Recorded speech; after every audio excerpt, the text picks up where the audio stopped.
กราบถวายความเคารพพระเถรานุเถระครูบาสังฆะที่เคารพอย่างสูงทุกรูปเจริญสุขสวัสดีสาธุชนท่านผู้ฟังทุกคนทุกท่านสำหรับสาธุชนท่านผู้ฟังที่ให้เกียรติรับฟังรายการธรรมาภิวัตรอันเป็นรายการวิทยุเพื่อการเผยแผ่พระพุทธศาสนาส่งเสริมการศึกษาและพัฒนาสังคมรายการนี้รับผิดชอบโดยอาตมาภาพพระสาธิตธีระปัญโยประธานมูลนิธิธีระปัญโยตั้งอยู่ณที่พักสงฆ์สถาบันธรรมาภิวัตรบ้านศพเตินตำบลศพปาดอำเภอแม่เมาะจังหวัดลำปางรายการนี้ออกอากาศทุกวันอังคารตั้งแต่เวลา 5:00 ไปจนถึง 7:00 นเมื่อเจ้าผ่านทางสถานีวิทยุในเครือข่ายสถานีวิทยุคลื่นสีขาวประชาซึ่งมีอยู่หลายคลื่นหลายสถานีหลายจังหวัดออกอากาศผ่านทาง Facebook Live ซึ่งเป็นไลฟ์สดของสถานีวิทยุวัดฝ่ายหินบันทึกเทปเอาไปออกอากาศผ่านทางสถานีวิทยุเพื่อการศึกษาและพัฒนาอาชีพ Radio Network FM 99.50 เมกะเฮิรตซ์ของวิทยาลัยเทคนิคกฟผแม่เมาะทุกวันศุกร์ตั้งแต่เวลา 8:00 นแม่เจ้าเป็นต้นไปและเอาไปออกผ่านทางเพจของมูลนิธิธีระปัญโยซึ่งท่านผู้ฟังสามารถไปติดตามรับฟังย้อนหลังไปก๊อปปี้ลิงก์ไปคัดลอกลิงก์ส่งแชร์เอาไปให้กับญาติธรรมทั้งหลายได้ยินได้ฟังกันได้แถมตัวท่านผู้ฟัง วันนี้เรายังปะกันในบรรยากาศของฤดูฝนซึ่งฝนก็ชุกชุมมาเรื่อยๆนะฮะแล้วก็พื้นที่ที่อยู่ใกล้ห้วยใกล้ดอยต้องระวังดินโคลนถล่มน้ำป่าไหลหลากพื้นที่ที่อยู่ใกล้แม่น้ำลำคลองก็จะต้องระวังน้ำล้นตลิ่งเข้าท่วมบ้านท่วมจองอันนี้อันหนึ่งที่เป็นห่วงท่านผู้ฟังอย่างที่สองต้องระมัดระวังยุงซึ่งเป็นพาหะนำโรคเพราะว่าจะเป็นโรคไข้เลือดออกโรคชิกุนกุนย่าอันนี้ต้องระมัดระวังและเรื่องของงูแมงป่องตะเข็บตะขาบซึ่งทั้งหลายทั้งปวงเนี่ยมันก็มากับน้ำมันก็มากับหน้าฝนเพราะฉะนั้นท่านผู้ฟังต้องระมัดระวังพอกอยกันดีนะฮะท่านผู้ฟังในวันนี้เวลามีน้อยเพราะว่า1 ชั่วโมงท่านอาจารย์พระครูอภิวัฒนวิกรมขอใจในการเชิญชวนท่านผู้ฟังไปร่วมทำบุญในส่วนของการถวายเทียนเข้าพรรษาในเดือนมิถุนายนก็คือเดือนนี้นะฮะที่วัดห้วยห้องไคร้อำเภอดอยสะเก็ดเพราะฉะนั้นท่านผู้ฟังท่านใดมีเวลาเนาะเจริญพรได้มาร่วมทำบุญกันเนอะไม่ว่าจะเป็นเจ้าภาพเทียนเจ้าภาพโซลาร์เซลล์เจ้าภาพปัจจัยถวายพระเจ้าพระสงฆ์ติดต่อได้ที่ท่านอาจารย์พระครูชลทานพิทักษ์นะฮะหรือว่าตู้ลุงแดงเนาะเพิ่นรับเป็นเจ้าภาพในการจัดสถานที่เพื่อพี่น้องที่ติดตามรับฟังสถานีวิทยุคลื่นสีขาวไปร่วมกินร่วมทานกันที่นั่นนะฮะท่านผู้ฟังวันนี้จะอู้ถึงเรื่องของการพืชตาลในพระไตรปิฎกที่ระบุไว้แต่ก่อนที่จะเข้าไปถึงเรื่องของการพืชตาลเนี้ยก็จะชวนท่านผู้ฟังได้ร่วมอนุโมทนาแล้วก็ได้ร่วมทำบุญกันเนื่องด้วยว่าในวันที่17 สิงหาคมพุทธศักราช 2568 ก็จะมีกิจกรรมในการปลูกต้นไผ่จำนวน 1,000 ต้น 10 ไร่เพื่อสร้างสวนไผ่เวรุวันเอาไว้ใช้ประโยชน์ห่มเงาของมันแล้วก็อื่นๆตัวในขณะนี้ต้นไผ่ 1,000 ต้นมีเจ้าภาพหมดแล้วนะฮะเหลือแต่การปรับตี้การไถตี้เอารถแมคโครมาปรับเพื่อมันเรียบมันเปียงมันจะง่ายต่อการใช้ ต่อไปในภายภาคหน้าเพราะฉะนั้นตอนนี้ก็อยากจะเชิญชวนท่านผู้ฟังได้มาร่วมทำบุญทรัพย์สถานที่เตรียมสถานที่เอาไว้ปลูกต้นไผ่ท่านผู้ฟังที่ฟังสามารถร่วมทำบุญได้ที่ธนาคารกรุงไทยชื่อบัญชีที่พักสงฆ์สถาบันธรรมาภิวัตรหมายเลขบัญชี5360755318เป็นธนาคารกรุงไทยชื่อบัญชีที่พักสงฆ์สถาบันธรรมาภิวัตรหมายเลขบัญชี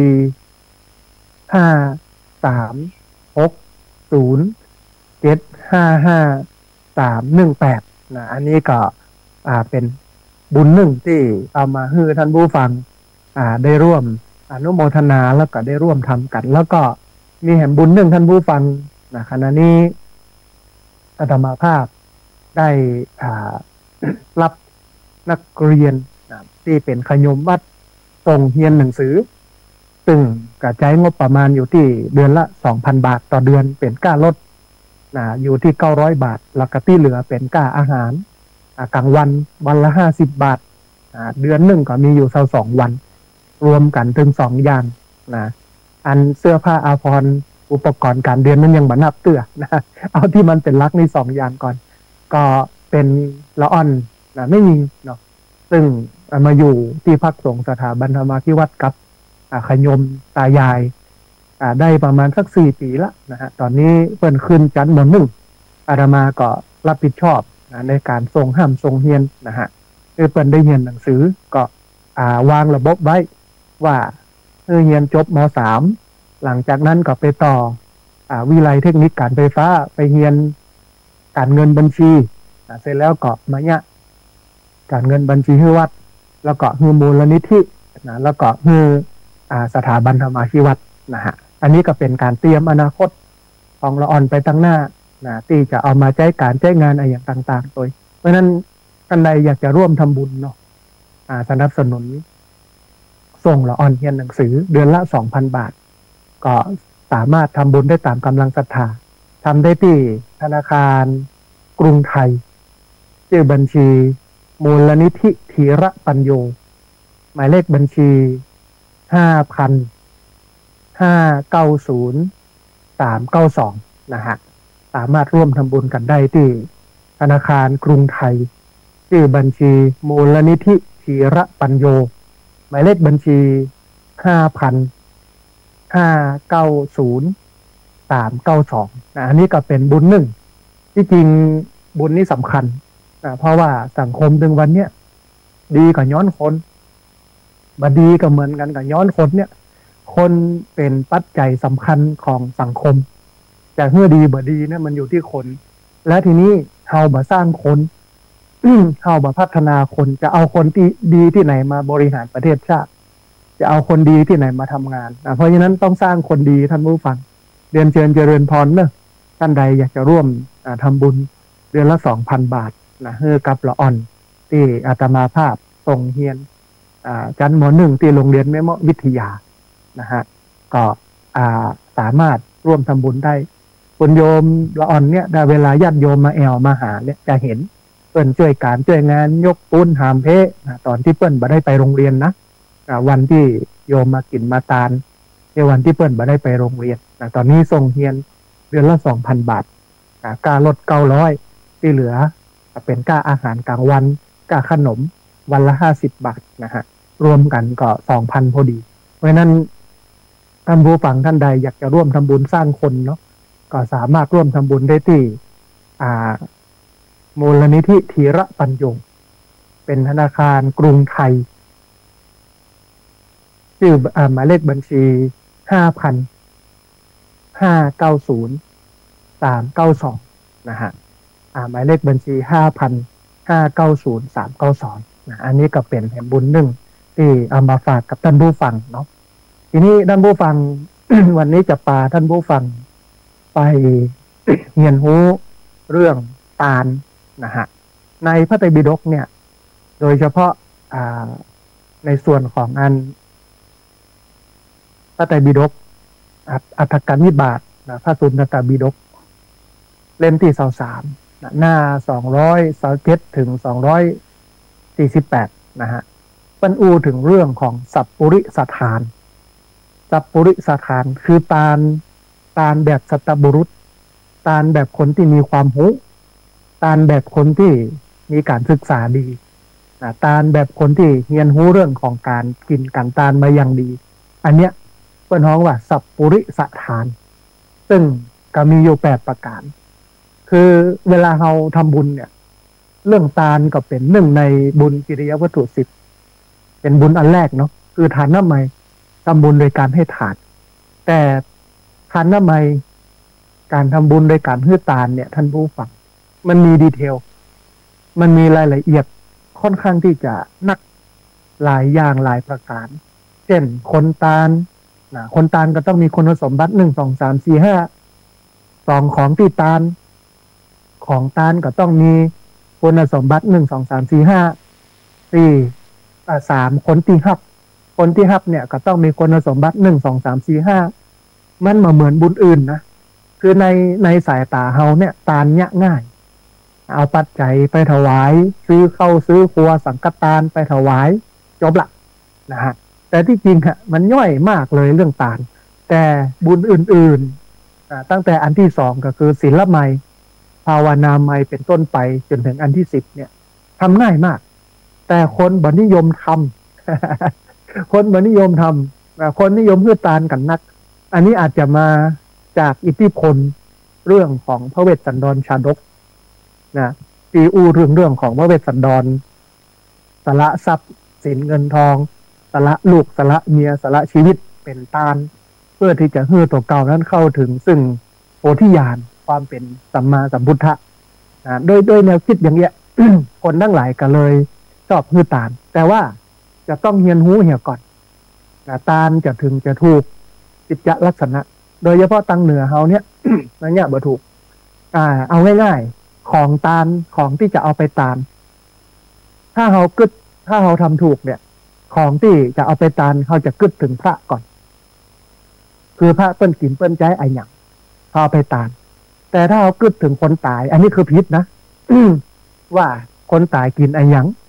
เขาก็เอาไปทานอันนี้ผิดระบบบ่ถูกระบบเพราะของที่จะเอาไปฮื้อไปทานนั้นต้องเป็นของที่เหมาะสมสำหรับพระสงฆ์ของที่มันเปิงกับพระสงฆ์ของที่พระสงฆ์เปิ้นใจนะฮะบ่ใช่ไปเจาะจงที่คนตายเพราะนั้นท่านผู้ฟังที่ฟังวันนี้เนาะเวลาทานวันหน้าเนี่ยเฮาก็บ่จำเป็นจะต้องไปกึดถึงคนตายว่าเปิ้นกินอย่างเปิ้นชอบอย่างแต่ไปดูที่พระ ว่าพระเปิ้นกินอย่างพระเปิ้นชอบอย่างพระเปิ้นใจไอ้หยังเอาคนอยู่เนี่ยเป็นที่ตั้งเอาพระเป็นที่ตั้งเพราะว่าบุญเนี่ยคือการเอาของไปถวายพระเจ้าและอุทิศให้กับคนตายของมันบ่ได้ไปถึงคนตายสิ่งที่ไปถึงคนตายคือบุญคนตายคือนามธรรมเปิ้นบ่ได้ปิดเปิ้นบ่ได้กินของที่เป็นรูปธรรมเปิ้นกินนามธรรมก็คือบุญนะฮะอันนี้เป็นสิ่งที่ควรทำความเข้าใจแต่ว่าวันนี้เฮาผิดหรอกเวลาจะทานอย่างต้องกึดถึงพ่อถึงแม่กินไอ้ยังได้อีกนะอาตมาภาพก็เกิดว่าถ้าเกิดอย่างนั้นมันก็ผิดระบบนะฮะทีนี้สัพปุริสถานเนี่ยมันมีไอ้อย่างข้องเนาะมันมีอยู่ประมาณสัก8อย่างท่านผู้ฟังอันแรกเพื่อนบอกว่าสุจึงเทติมันต้องฮื้อของที่สะอาดฮื้อของที่สะอาดในที่นี้ก็หมายถึงว่าบ่ได้ไปลักไปจกบ่ได้ไปโกงไผมา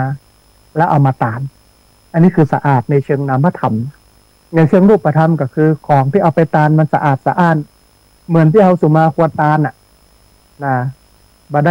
ด้ลักกินก่อนตานลุนบ่ได้ปกปุ้นปันส่วนหลอนได้ด่วนยุบเอาเป็นผมเหงื่อใครตกใส่ของกินของตานแต่ว่าการสุมาควรตานเนี่ยมันมุ่งเน้นไปที่นามธรรมรูปธรรมคือความสะอาดของตานแต่สาระสำคัญของการตาน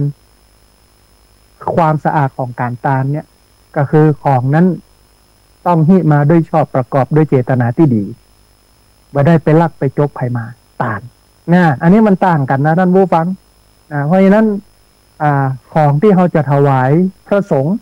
เราจะต้องดูให้มันสะอาดถึงสองส่วนคือนามธรรมบ่ได้ไปลักไปจกบ่ได้ไปทุจริตไผมาอมตะในเชิงรูปธรรมก็คือเป็นของที่สะอาดบริสุทธิ์นะฮะอันแรกเลยอันที่สองปะนีตังเทติคือของที่ปราณีตคือของที่ดีแต่ว่ามันต้องเหมาะสมกับสมณะสารูปเหมาะสมกับตุเจ้าพระสงฆ์เปิ้นใจแต่บาปราณีตล้ำไปอย่างจีวรเนี่ยเนาะบางรูปโยมบางคนก็เอาผ้าไหมของแต้ไปเย็บเป็นจีวรแล้วเอาไปตานนะฮะเลื่อมมากๆเลื่อมมากๆมันอันหนึ่งมันก็ได้แต่ถ้าถึงมองถึงความเหมาะสมมันปราณีตเกินไปก็มันเลื่อมมากๆนะมันทำให้เด่นให้อันนี้เกินไปนะฮะอาจจะบัต้องคืนขั้นนั้นแต่ว่าต้องเป็นของที่ปราณีตนะปานิตังเทติอันนี้อันที่สองอันที่สามกาเลนะเทติคือของที่มันเหมาะแก่การคือของที่มันถูกเวลาแต่ยังไม่เจ้าก่อนจะกินข้าวเจ้าคนที่เอาไปตานก็ต้องรู้ว่าพระเปิ้นจะฉันเจ้าก็เอากับข้าวไปถวายอันเนี้ยถูกกาลเทศะถูกเวลา อ้าวโอ้ใกล้เข้าหน้าฝนแล้วนี่กรกฎาน่าจะเข้าพรรษาช่วงนั้นเป็นช่วงที่สมควรจะเอาผ้าอาบน้ำฝนผ้าบางสุกุลไปถวายตุเจ้าตุเจ้าเปิ้นใจเอาไว้อาบน้ำฝนอย่างนี้เป็นต้นมันต้องรู้จักกาลเวลารู้จักการเหมาะสมในการถวายของนั้นแล้วตามฤดูกาลนั้นแต่ว่าของกินเนี่ยบ้านเฮาเนี่ยมันก็ถึงตามฤดูกาลแต่ปดต้องนาหนอเนาะเดี๋ยวหนอจะออกมันถึงหนอถึงปื้นนะ แกงหนอขั้วหนอนะยำหนอมาหมดเกือบทุกหนอนะตลอดหน้านั้นก็กินหนอไปหน้านี้เห็ดออกมันก็ตึงเห็ดมดลึกอันเนี้ยคือมันเหมาะแก่การเวลาหน้าไหนกินยังใดซึ่งมันเหมาะสมตามนั้นอันที่สามนะอันที่สี่กับปียังเทติคือของสมควรคือของที่ควรแก่เขาซึ่งเขาจะได้ใจอันเนี้ยมันมุ่งตรงไปที่การถวายทานของเฮาการถวายทานของเฮาเนี่ยจะต้องมุ่งตรงไปที่ตุเจ้าว่าตุเจ้าเปิ้นฉันเปิ้นใจอันหยังมันก็คือต้องคือของที่ควรแก่เขากับปียังเทติเพราะว่าเขาจะได้ใจเวลาเขาฝันหาพ่อหาแม่ไม่ได้นุ่งใส่เสื้อผ้าส่วนใหญ่ก็มักจะไปซื้อ เสื้อผ้าของพ่อของแม่เอามาตานอันนี้เป็นของที่ไม่สมควรตานนะเพราะตุเจ้าไม่ได้ใจแต่ถ้าตุเจ้าจะได้ใจจริงๆก็ไปซื้อผ้าไตรแต่ว่าก่อนที่จะซื้อเนี่ย ต้องฉลาดหน่อยต้องไปถามเปิ้นว่าใส่สีอะไรหยังใส่เบอร์อะไรหยังขนาดเท่าใดเสร็จแล้วก็เอาไปถวายเนี่ยให้ของที่ควรแก่เขาซึ่งเขาจะได้ใช้ซึ่งวันเนี้ยเวลาไปถวายสังฆทานที่วัดโยมทั้งหลายชอบหิ้วคู่เหลืองไปถวายทานคู่เหลืองมันได้ประโยชน์น้อยประเด็นนี้เปิ้นบัดกินบัดใจกันแล้วแต่บางที่ก็ยังใจคู่เหลืองอยู่เนี่ยมันจะต้องมาเรียนรู้เรื่องของสัพพุริสทานนะฮะโดยเฉพาะกับปียังเทติให้ของสมควรให้ของที่ควรแก่เขาซึ่งเขาจะได้ใช้เรียนรู้เรื่องนี้เยอะๆมันก็จะได้ปรับนะฮะคือจะได้ของที่เขาหิ้วเนี่ยมันจะได้เหมาะสมแก่พระสงฆ์หนึ่งวันนี้ตังเหนือเขาพิดระเบียบพิดระบบคำสอนคือของถวายของแต่ตู้เจ้าแต่ไปกึดถึงคนตายที่เขาจะอุทิศให้มันบ่ถูกนะมันต้องของที่พระเปิ้นกินเปิ้นใช้แล้วเอาบุญนั้นไปอุทิศแก่คนตายอันนี้ถึงจะถูกนะฮะอันนี้อันที่สี่เนาะอันที่ห้าวิจยะเทติต้องพิจารณาเลือกฮือโดยวิจารณญาณเลือกของเลือกคนที่จะฮือมันเกิดผลเกิดประโยชน์มากเวลาฮือทุกครั้งเนี่ยมันจำเป็นต้องคิด มันจำเป็นต้องพิจารณาเหมือนที่พระพุทธเจ้าบอกว่าวิจยะเทติใจวิจารณญาณก่อนที่จะฮื้อก่อนที่จะถวายหันเป็นโลไปถวายยังฮื้อยังสิ่งของเครื่องใจกระตามบรรพบุรุษไปอย่างเงี้ยเอาบ่ได้เรียนรู้ไอ้อย่างเลยรอยยักษ์ในสมองมันแบบเพิ่มขึ้นนะเป็นภาษาคนรุ่นใหม่เนาะคนที่ลวกเนี่ยมีรอยยักษ์ในสมองเยอะแต่คนที่บอกพอหูเรื่องหูราวเนี่ยรอยยักษ์ในสมองมันจะน้อยเพราะฉะนั้นต้องเพิ่มรอยยักษ์ในสมองเราจะได้หูลึกหูกว้างโดยเฉพาะการพิจารณาก่อนใคร่ควรก่อนคำนึงถึงความเหมาะสมถูกต้องก่อนจะอันเนี้ยมันจะเป็นผลดีมากเลยวิจยะเทติพิจารณาเลือกโดยวิจารณญาณเลือกของเลือกคนที่จะแล้วมันเกิดประโยชน์แก่คนใจอันนี้อันที่ห้าใคร่ควรก่อนแล้วจึงให้ไม่ใช่อยากให้กับเจ้าทรงองค์ผีไปตักหมอดูไปตักว่าจะมีเคราะห์มีโศกก็วิ่งไปร้านสังฆทานไปซื้อคู่เหลืองมาตานมันบ่ถูกแต่มันต้องพิจารณาก่อนนะฮะอันนี้อันที่ห้า อันที่หกอภิหังเทติ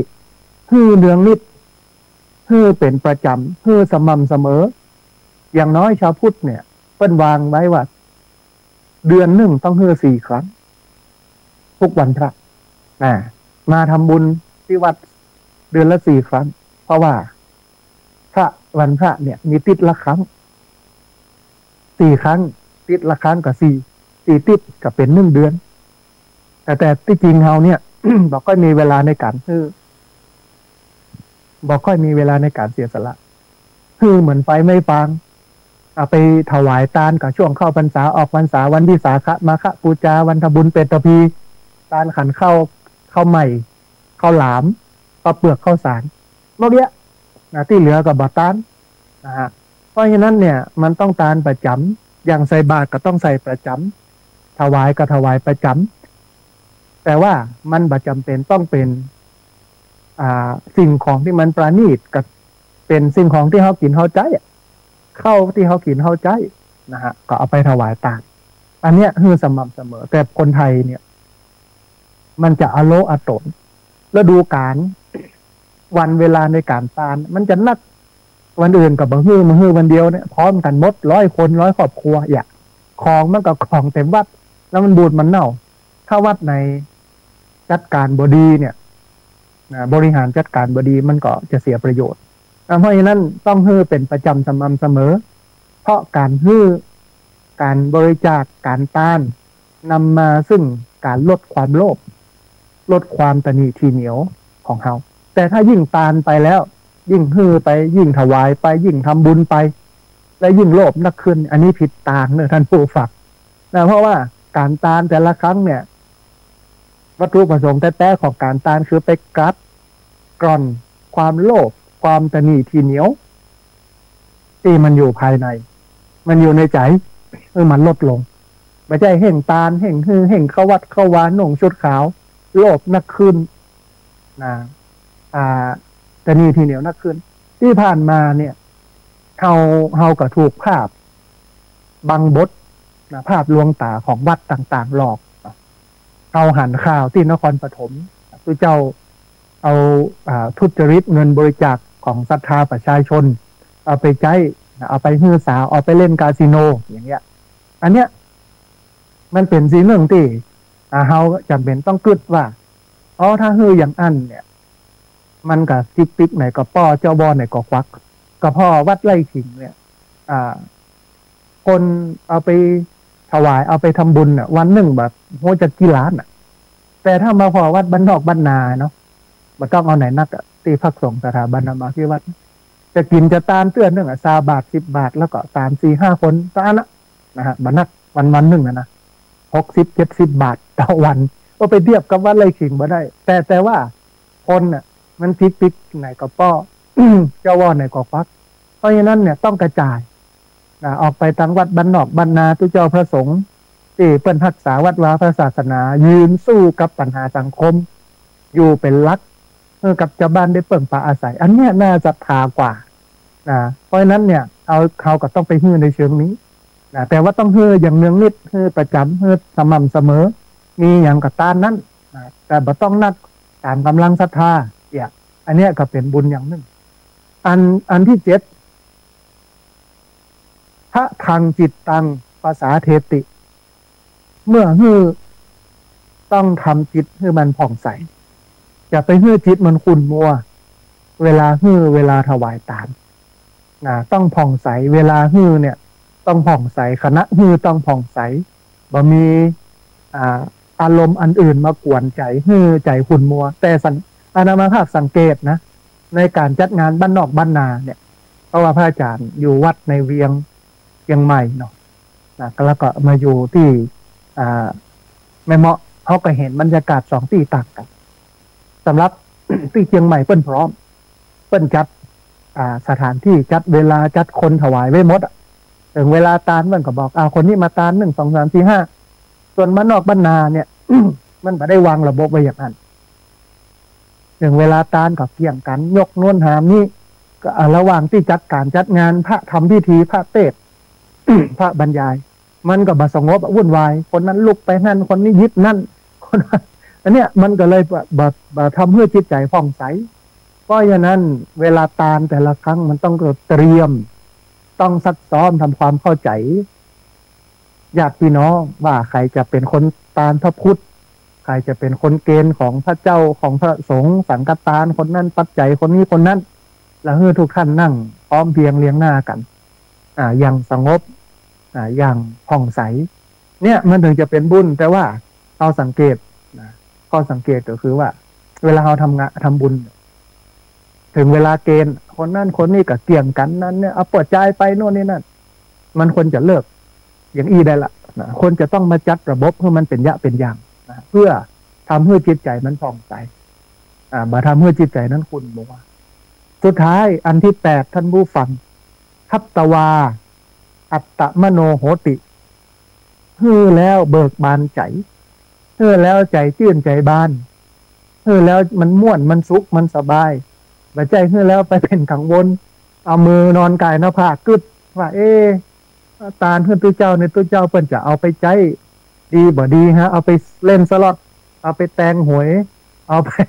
เล่นบาคาร่าเฮียก้าเอาไปฮือสาวเฮียก้ามันต้องไปกึดถึงเรื่องนั้นฮือกับฮือไปแล้วมันจบตั้งแต่ฮือไปละนะฮะส่วนเปิ้นจะเอาไปเนี่ยอย่างเนี้ยมันก็ขึ้นอยู่กับบุญและบาปที่เปิ้นจะทำต่อไปตั้งหน้าซึ่งบ่เกี่ยวกับคนฮือคนตานกับตานจบไปแต่ว่าก่อนที่จะฮือก็ต้องคัดกรองว่ารูปไหนเหมาะสมบ่เหมาะสมควรฮือบ่ควรฮือต้องไปสืบประวัติพ่อกอยฮือดีแต่ต้องชัดนะฮะไม่ใช่ว่าพ่อกอยบ่ดีนู่นนี่นั่นก็จะเป็นปัญหานะฮะอันเนี้ยการฮือ8ประการ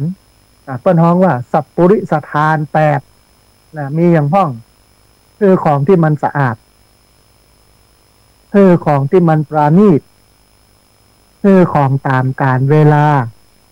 คือของที่มันสมควรแก่ผู้รับแล้วก็เลือกคือพิจารณาคือวิเคราะห์คือ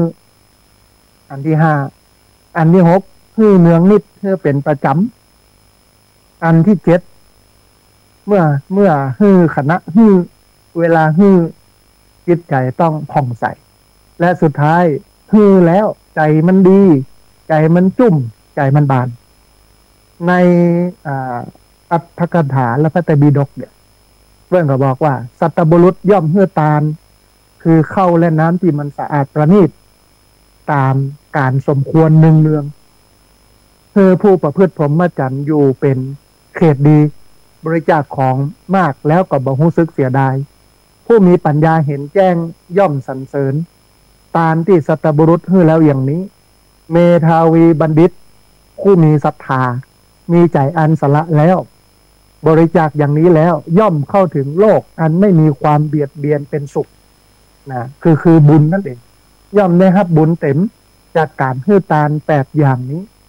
ท่านผู้ฟังจำไว้ให้ดีเนาะสัพปุริสทาน8ประการคือของสะอาดคือของปราณีตให้ของตามกาลเวลาคือของที่มันเหมาะสม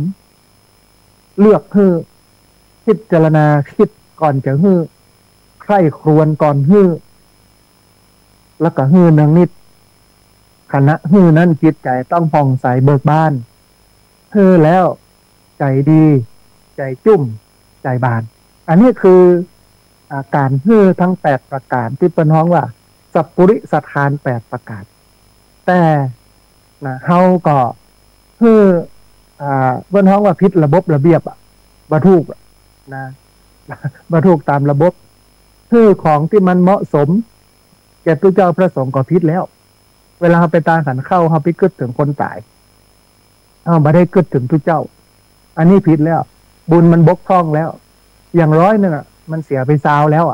ได้กับ80นะอันอื่นๆก็เอามาจับในการฮื้อเฮาการตานของเฮาแต่ละครั้งที่เฮาไปตานขันเข้าแก่พระสงฆ์เป็นกับเอาธรรมะอันเนี้ยสัพปุริสถาน8มาจับไซไปไซมาเหลือ20%เหลือ10%เหลือ40%เท่านั้นเพราะฉะนั้น มันต้องเรียนรู้เหี่ยก่อนที่ผ่านมาเนี่ยเฮามัวไปฟังคนโบราณซึ่งมันยุคมันสมัยมันต่างกันนะผู้ฟังยุคนั้นสมัยนั้นเปิ้นก็ดีแบบหนึ่งเปิ้นก็มีความคิดแบบหนึ่งเรื่องเช่นสมัยนั้นมันมีไฟฟ้ามันก็คิดเรื่องผีเรื่องสางเรื่องการพักผ่อนเปิ้นก็เยอะเวลาว่างก็เยอะแต่ยุคสมัยนี้ไฟฟ้ามีความสะดวกสบายมีกลับกลายเป็นว่ามนุษย์ทำงาน24ชั่วโมงนี่แทบจะบ่พอทำงานเวลามันบ่อย่างเงี้ยยุคสมัยมันเปลี่ยนสมัยแต่ก่อนจะไปหากันต้องเดินต้องเตียวขี่ม้าขี่จ้านขี่ล้องัวล้อควายแต่วันเดียวเนี่ยรถยนต์รถเครื่องมันง่ายการติดต่อสื่อสารสมัยแต่ก่อนเนี่ยต้องส่งจดหมายเป็นโทรเลขแต่ณปัจจุบันนี้ไลน์หากันคำเดียวต้องแต่งโทรไปทางไลน์โทรไปทางFacebook อย่างเงี้ยนี่คือยุคสมัยที่มันเปลี่ยนแต่ว่าสิ่งหนึ่งที่มันบ่เปลี่ยนก็คือคำสอนคำสอนของพระพุทธเจ้านี่มันเป็นอมตะนะถ้ามันเป็นอันดนตรีเนาะเพิ่นก็ฮ้องว่าอมตะเงินล้าน มันสามารถอยู่ได้ทุกยุคทุกสมัยอยู่ได้ทุกการนะฮะเพราะฉะนั้นเราต้องอันเดียวเขาต้องเรียนรู้ต้องไปทำความเข้าใจให้มันถูกต้องเขาก็จะได้บุญเต็มแต่ถึงวันนี้เขาบ่เรียนรู้หรอกแล้วก็ทำผิดถูกกันมาทำบ่ได้100%นะฮะตาลแต่ละเตื้อเนี่ยเตรียมดาครัวเตรียมใจปัจจัยเงินทองนักหนาจารีแต่บ่ถูกขั้นถูกสอนบ่ถูกระบบระเบียบมันก็เลยทำให้ได้น้อยแต่ถ้าหากว่าเราเรียนรู้ก่อนเราทำความเข้าใจก่อนเราใส่ใจก่อนเนี่ยเราพอกอยก่อนให้ดีแล้วเนี่ยแล้วก็ตามเนี่ยมันจะทำให้การตานนั้นมันเป็นการตานที่มีคุณภาพเป็นการตานที่เกิดการเตรียมที่ดีแล้วก็เป็นการตานที่ถูกต้องมันจะได้มักได้ผลถึงวันนี้เฮาไกลนั่นรู้ฟังเฮาไกลจากอ้อมกอดของพระพุทธเจ้าออกไปไกลจนนั้นลืมศาสนาลืมวัดลืมว่าลืมติ๊กมาพอกอยสิ่งที่มันถูกต้องดีงามสิ่งที่มันควรเป็นนะฮะเพราะฉะนั้นเนี่ยอันเนี้ยสำคัญถ้าเฮาบ่ศึกษาเฮาบ่เรียนรู้เฮาก็จะทำให้ความรู้เฮาเนี่ยมันบ่มีทำอะไรอย่างกระทำผิดถูกบ่ถูกต้องตามระบบระเบียบเปิ้นทั้งที่ชาวพุทธนะท่านผู้ฟังต้องเป็นคนที่ชอบเรียนรู้ต้องเป็นคนที่ชอบศึกษาชาวพุทธเนี่ยต้องเป็นคนที่ชอบเรียนรู้เป็นคนที่ชอบศึกษาเป็นคนที่ใส่ใจกับการเข้าใจคำสอนของพุทธศาสนาแต่ถึงวันเนี้ยเขาทำผิดระบบเข้าวัดกับไปเสาะหาไหว้พระเจ้าทักษิณเปิ้นโดนบันดาลให้ร่ำให้รวยอันนี้มันผิดระเบียบมันบ่ถูกระบบจะไปเสาะหาเนี่ยอย่างพระเจ้าศักดิ์สิทธิ์มันมู่ฟังก็ไปเสาะหาคำสอนของพระพุทธเจ้าเข้าวัดต้องได้คำสอนติ๊กเข้าวัดเขาจะต้องได้องค์ความรู้ให้แน่นให้มันคงละปิกไปไม่ใช่เข้าวัดแล้วได้ไปแอวเพลิดเพลินม่วนงันสันเล่าได้หัน วิหารเจดีย์หันวิวทิวทัศน์ม่วนงานกลับไปกับกิเลสนักต่อเดิมเข้าวัดไปเตื้อหนึ่งเนี่ยกิเลสมันต้องลดลงนะไม่ใช่กิเลสมันเพิ่มขึ้นท่านผู้ฟังคือกิเลสที่มันอยู่ในใจของเขาเนี่ยความโลภความโกรธความหลงมันลดลงไปวัดแต่ละรอบไปวัดแต่ละเที่ยวเพราะว่าทำบุญโลกและบุญนั่นเป็นเครื่องมือในการฝึกหัดขัดเกลากิเลสของตัวเองนะให้มันน้อยลงบ่ให้มันมีให้มันลดลงให้มันอยู่ในขอบเขตที่มันเปิ้นฮ้องว่าจำเพาะเจาะจงแล้วก็น้อยลงเรื่อยจนหมดไปเพราะท้ายที่สุดนะทุกอย่างที่เขาเนี่ยในนามของพุทธศาสนาไม่ว่าจะเป็นประเพณีพิธีกรรมอะไรอย่างต่างๆก็ตามมันมุ่งไปที่ไปลดความโลภของคน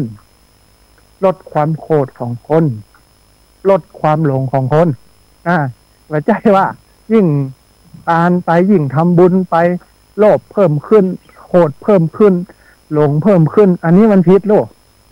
มันส่วนต่างกับคำสอนของพระพุทธเจ้ามันบ่ได้ไปเป็นต่างเดียวกันมันผิดระบบผิดระเบียบบ่ได้อยู่ในห้องในหอยของพุทธบางครั้งบางทีบางวัดพระเจ้าประสงค์เต็มที่จะเอาคำสอนมาสอนกลับกลายเป็นทำวัดเป็นธุรกิจเอาหูปปั้นที่มันบ่ได้อยู่ในพุทธศาสนาเช่นพระพรหมได้อยู่ในพุทธศาสนาเหมือนกันแต่นิกายอื่นนี่เนาะเป็นเจ้าแม่กวนอิมเป็นไอ้ไข่เป็นต้นห้องอย่างจตุคามรามเทพเป็นเทพโน้นเทพนี้เอามาไว้ในวัดหรือแม้แต่พระสาวกเอามาตั้งโดยที่บ่ได้สอนโยมว่าที่เอามาตั้งเนี่ยเปิ้นได้ทำคุณูปการอะไรอย่างกับพุทธมาในอดีตเปิ้นได้สร้างอะไรอย่างไว้เนี่ยอะไรอย่างไว้มีวีรกรรมอย่างใดที่มันเกี่ยวข้องกับพุทธศาสนาบ่ได้สอนตั้งไว้แล้วก็ตั้งตู้บริจาคไว้ก็กลายเป็นวัดพุทธพาณิชย์ท่านผู้ฟังและวิธีกรรมต่างๆที่พระเจ้าพระสงฆ์จวนเนี่ยจวนทำไปจุดเปลี่ยนเป็นพันเล่มอีกเนาะคนมานั่งไหวสืบชะตามันผิดระบบมันไง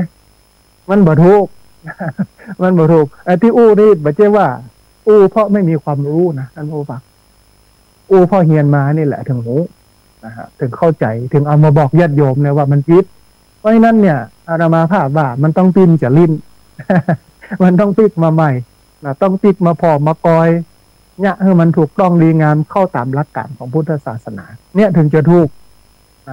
ครูบาอาจารย์ที่อาตมาภาพนับถือเนาะอดีตก็มีหลวงพ่อพุทธทาสพระธรรมโกษาจารย์พุทธทาสภิกขุเปิ้นอยู่ที่สวนโมกสุราษฎร์ธานีอันเนี้ยเปิ้นเป็นคนที่ตรงกับคำสอนของพุทธศาสนามากสอนแบบตรงอันนี้รูปหนึ่งรูปที่สองหลวงพ่อปัญญานันทภิกขุวัดชลประทานลังสฤษจังหวัดนนทบุรีเปิ้นก็สอนตรงเปิ้นสอนถูกรูปที่สามเจ้าพระคุณสมเด็จพระพุทธโฆษาจารย์ประยุทธ์โตอันนี้เปิ้นก็สอนตรงเปิ้นก็สอนถูกเปิ้นก็สอนอันตามหลักการกระบวนการของพุทธและอีกรูปหนึ่งคือพระอาจารย์ไพศาลวิสาโลอยู่ที่ชัยภูมิจังหวัดชัยภูมิวัดป่าสุขโตจังหวัดชัยภูมิเปิ้นก็สอนตรงเปิ้นก็สอนถูกทีนี้แต่มูนี่เขาบอกห่มแต่เขาไปห่มวัตถุมงคลไปห่มรูปปั้นเคารพสักการะเข้าไปในวิหารไปไหว้พระเจ้าศักดิ์สิทธิ์ซึ่งมันผิดระบบการกราบการไหว้การสักการะบูชาพระพุทธเจ้าเนี่ยมันไม่ได้ไปสักการะบูชาเพราะว่าเปิ้นศักดิ์สิทธิ์เปิ้นมีเทวดาประจำและเปิ้นจะโดนบันดาลอันนี้คือถ้าใครไปกราบอย่างเดียวคือผิดแต่ถ้ากราบถูกกราบอย่างใดก็กราบแล้วก็ระลึกว่าโอ้พระองค์นี่เป็นต้นแบบตัวเนี่ยเป็นต้นแบบจากคนที่กิเลสหนาตัณหายาบหนาไปด้วยกิเลสแล้วก็ฝึกตัวเองตามหลักการของพระพุทธศาสนาจนกระทั่งกิเลสทั้งหลายทั้งปวงมันหมดไปมันหายไปอันเนี้ยกราบถูกต้องแล้วเอามาเป็นแบบเพื่อเอาไปปฏิบัติแล้วให้เอาเดินตามสิ่งที่พระองค์ทำนี่ต่างหากมันจะนำให้พุทธศาสนาในประเทศไทยมันเจริญขึ้น วันก่อนได้ออกรายการวิทยุของกรุงเทพเนาะมีดีเจนักจัดรายการที่กรุงเทพบรรโทรเข้ามาก็รู้สึกว่าเดือนละครั้ง2 ครั้งหรืออาทิตย์ละครั้งเนี่ยนะฮะก็อู้ถึงเรื่องสถานการณ์ของชาวพุทธเนี่ยอาตมาภาพก็ชี้ประเด็นไปว่าก็ย้อนชาวพุทธนี่กะศาสนาถึงเป็นอย่างเงี้ยย้อนชาวพุทธเป็นอย่างเงี้ยศาสนาก็เลยเป็นอย่างนั้นมันก็ตรงกันนะว่าประชาชนเป็นเช่นไรนักการเมืองเป็นเช่นนั้นประชาชนเป็นเช่นไรนักการเมืองก็เป็นอย่างนั้นนะมันอย่างเดียวกันนะฮะก็เขาหันถึงความวุ่นวายหันถึงความที่บาดใจห้อมใจหอยของบ้านของเมืองหันถึงความสกปรกโลกกรุงรังของบ้านของเมืองแต่วันนี้อาตมาภาพก็โพสต์ใน Facebook ว่าปัญหาของประเทศไทยที่ดูเหมือนวนอยู่ที่เดิมและถอยหลังลงคลองไปเรื่อยๆบ่อาจปฏิเสธได้ว่าเพราะประชาชนบางส่วนเห็นแก่เงินรับเงินนักการเมืองที่ตั้งใจโกงแล้วกาเลือกนักการเมืองที่ช่อฉนโกงบ้านโกงเมืองเข้าไปบริหารประเทศทุกระดับมันก็เลยทำให้ประเทศไทยปั่นป่วนซับซ้อนวุ่นวายใกล้จะล่มสลายไปอย่างนี้เหมือนกันประชาชนเป็นเช่นไรพุทธศาสนิกชนเป็นเช่นไรพระสงฆ์ก็เป็นอย่างนั้นชาวพุทธส่วนใหญ่ 70% หรือ 60% ก็เป็นชาวพุทธที่ไม่ได้เป็นพุทธจริงเป็นพุทธที่ชอบวัตถุมงคลชอบเรื่องศักดิ์สิทธิ์อิทธิฤทธิปาฏิหาริย์โดยที่บ่สนใจคำสอนของพุทธเจ้าซึ่งมันสวนทางกันนะบ่ได้ศึกษาบ่ได้เรียนรู้กับไปกราบไหว้ไปทำบุญสุนทานอย่างนั้นอย่างนี้ม่วนสบายใจจบเลยอันนี้ไม่เข้าถึงพุทธแท้นะฮะเผลอๆเนี่ยก็เป็นพุทธแบบฝุ่นที่ติดพุทธเป็นฝุ่นที่ไปติดพระพุทธรูปถ้าเปรียบเทียบพระพุทธรูปเป็นพุทธเป็นศาสนาพุทธเท่ากับเป็นเพียงแค่ฝุ่นไม่ได้เป็นเนื้อเป็นตัวของพุทธจริงๆนะฮะแต่การที่จะเข้าถึงเนื้อถึงตัวพุทธเนี่ยมันก็ต้องเรียนรู้พุทธไปศึกษาพุทธคือถ้าเราวางคำสอนอื่นวางข้อปฏิบัติวางความเชื่ออย่างอื่นออกไปแล้วยึดถือความเชื่อของพระพุทธเจ้าเป็นหลักมันอย่างง่ายที่สุดจริงๆนะฮะมันจะสะดวกมันจะสบายมันจะบ่มีปัญหาอย่างโล่งโปร่งเบารู้สึกเป็นอิสระอย่างเช่นวันเวลาเขาวันไหนบ่ดีวันไหนดีบ่ดีถ้าเราบักปิดเรื่องนี้พร้อมอย่างใดพร้อมเมื่อใดก็เนี่ยเมื่อนั้นก็เป็นดีเมื่อนั้นพุทธเจ้าสอนอย่างนี้โลกมันบ่ได้ไปสอนว่าวันนี้วันดีวันนี้วันเสียบ่ได้สอนแต่คนที่เอาวันดีวันเสียมาใช้เนี่ยคือคนที่นับถือไสยศาสตร์นับถือโหราศาสตร์มากกว่าคำสอนของพระพุทธเจ้าหมู่นี้คือหมู่ทำลายศาสนานะฮะคือถ้าจะแยกออกถ้าเป็นศาสนาพราหมณ์ศาสนาโชคชะตาศาสนาดูดวงเลิกวันเวลาอันนั้นก็เป็นส่วนหนึ่งเราไปเนี่ยเป็นส่วนหนึ่งชาวพุทธซึ่งเป็นคนที่อยู่ในพุทธไปทำเรื่องนั้นนี่ก็ดีแต่ถ้าจะไปทำเรื่องนั้นก็ลาออกจากความเป็นพุทธไปอยู่กับไสยศาสตร์ไปอยู่กับเลิกยามไปอยู่กับการเชื่อเรื่องอิทธิฤทธิปาฏิหาริย์ดลบันดาลอันนี้ก็เป็นเห็นแบบแต่ถึงวันเนี่ยสิ่งที่ชาวพุทธเชื่ออยู่เนี่ยมันเป็นคำสอนของลัทธิศาสนาอื่นมันไม่ได้เป็นลัทธิศาสนาความเชื่อแบบพุทธมันต้องมาเรียนรู้กันอย่างนี้นะท่านผู้ฟังมันถึงจะเข้าใจนะเพราะว่าความเป็นมงคลเพราะว่าอาทิตย์ที่แล้ววันเสาร์ที่แล้วก็อู้ถึงเรื่องมงคล38ประการความเป็นมงคลมันจะเกิดขึ้นได้เนี่ยมันไม่ได้เกิดจากวัตถุมันไม่ได้เกิดจากวันเวลาแต่มันเกิดจากพฤติกรรมและการกระทำของเราที่มันเป็นมงคลเช่นอาเสวนาจะพาลนังการไม่คบคนพาลก็เป็นมงคลแล้วเนี่ยคบบัณฑิตก็เป็นมงคลบูชาบุคคลที่ควรบูชาก็เป็นมงคลแต่ถึงวันนี้มันผิดระเบียบบูชาบุคคลที่ควรบูชาถึงวันนี้ครับไปบูชาคนที่มีเงิน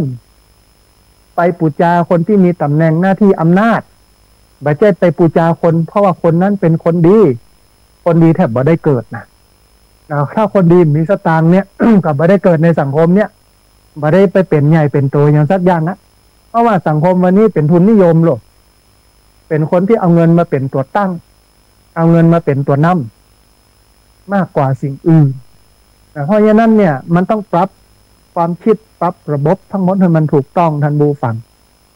ถ้าถามว่าแล้วมันก็มีความหลากหลายในการ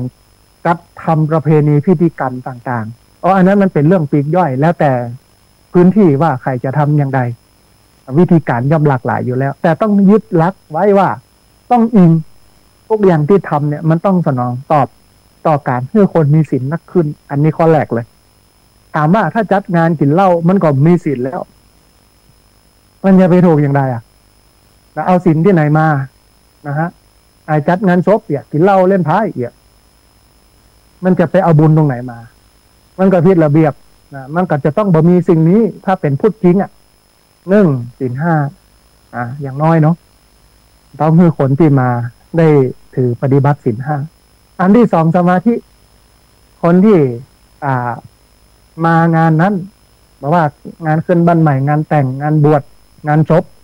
งานผ้าป่ากฐินต้องมีสมาธิ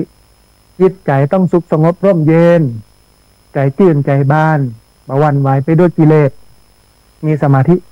นักเน้นมั่นคงอันที่สามปัญญาต้องเป็นคนมีเหตุมีผลและมองโลกเพื่อหันความเป็นจริงของโลกเพื่อหันการเกิดขึ้นหันการตั้งอยู่หันการดับไปของสิ่งทั้งหลายบนโลก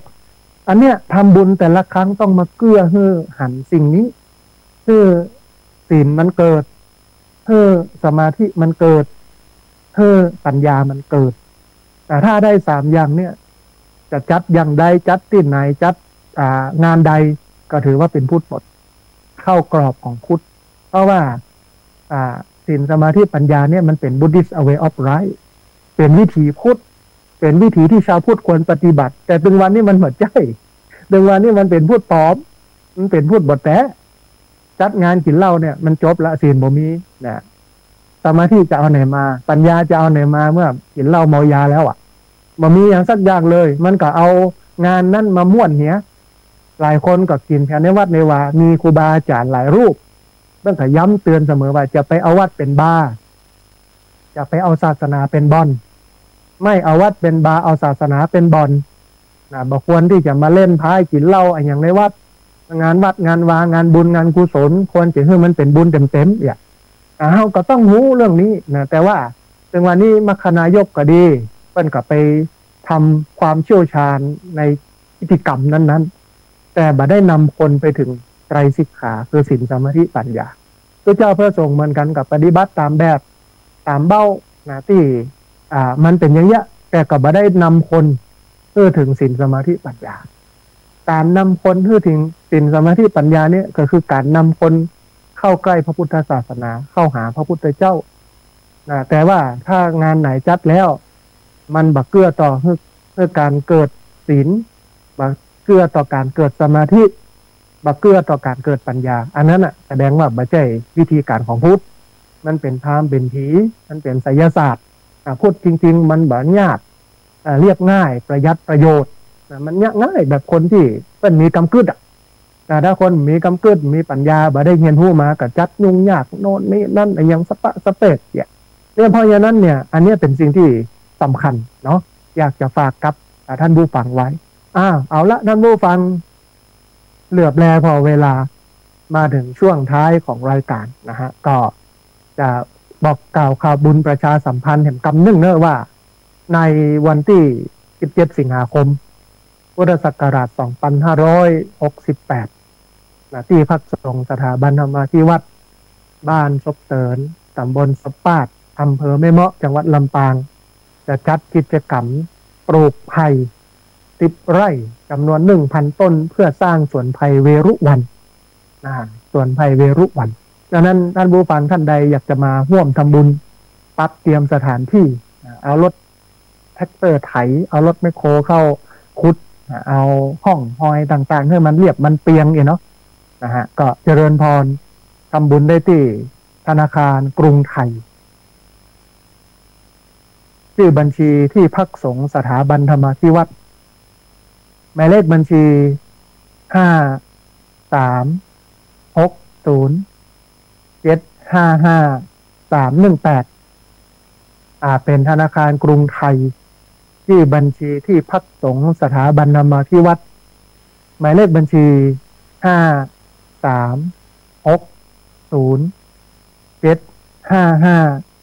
318นะอันนี้เป็นบุญหนึ่งที่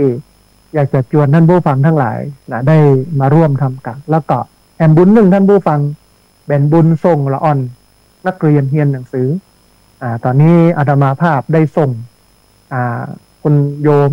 ชนิตาจาบานเป็นขยมวัด มาอยู่ตั้งแต่ป .3 จนถึงตอนนี้อยู่ม .1 นะฮะ